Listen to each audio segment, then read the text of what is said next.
So we're waiting for the congressman who is in traffic. So I guess I'm going to close, and then we're going to close with the congressman, or generally close. So first of all, I encourage people on the other side to come in, as we're going to have the congressman.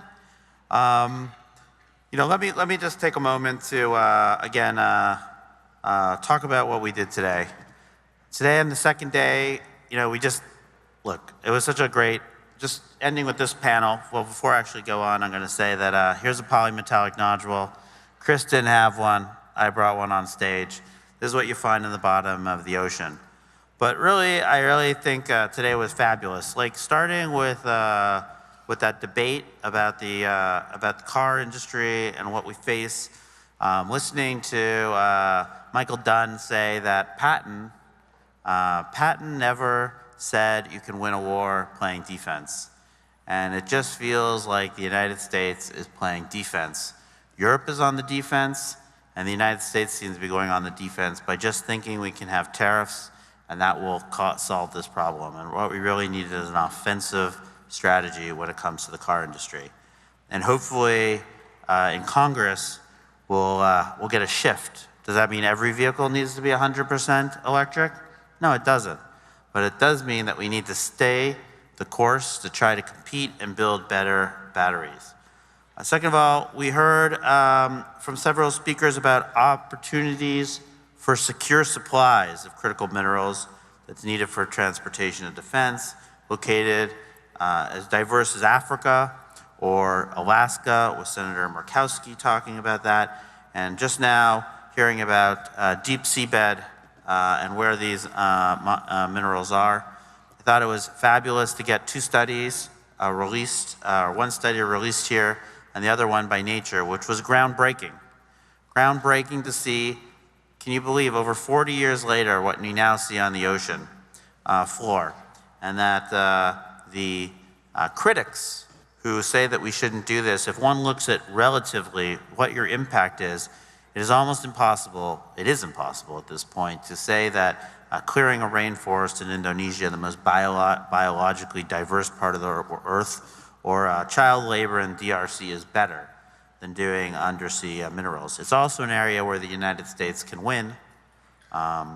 We are in a race with China, as Chris just said, but it's an area where we do have a 40-year history, and ultimately, seabed minerals might be the shale of our time.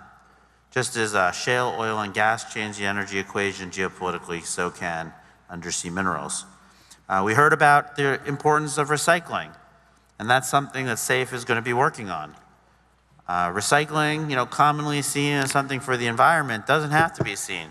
It can be seen as a national security imperative.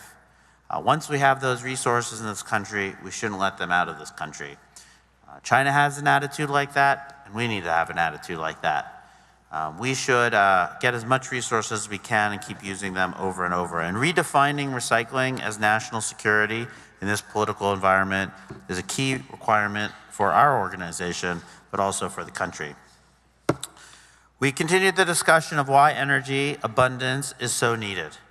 I mean, you cannot come away from these last days not thinking that we are going to need a ton of energy, whether it's going to be for re-industrialization, to crush, to smelt, to process, just takes a lot of energy. This is why Europe has been deindustrializing and why the United States both has lost some of its industry, like smelters, but when we announce that you can get affordable, reliable, cheap, and increasingly clean energy, we can bring that industry back. And then adding on top of that, both the electrification of our transportation sector and the need for AI.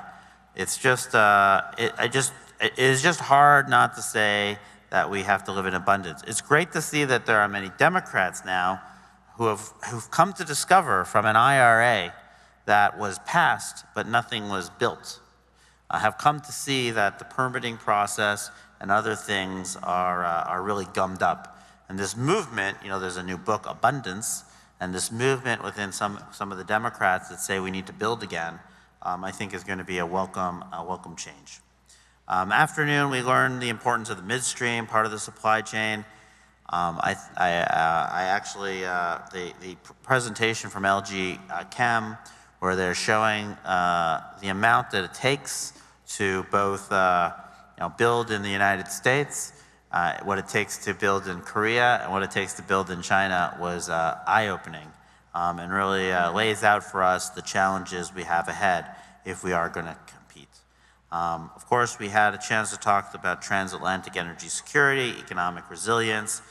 Before we are going to conclude now with the remarks by the congressman. Of course, we just continue to talk and have the strategy in this organization to continue to work with our allies. We do not believe we can do this alone. Not only do we have all the materials ourselves, but we need to work together. And if we're going to live in a world of fortresses, those fortresses have to be maybe put up around ourselves, but again, as I used the metaphor in the beginning, the portholes have to be open between us. And when we have similar standards, we have similar rules of law, and we have similar market structures, which I think our allies and us do, we need to begin to trade.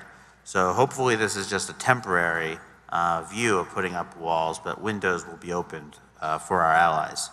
Of course, the importance of investing in the United States in energy continues. The amount of money that we all heard that's going to be needed is just phenomenal.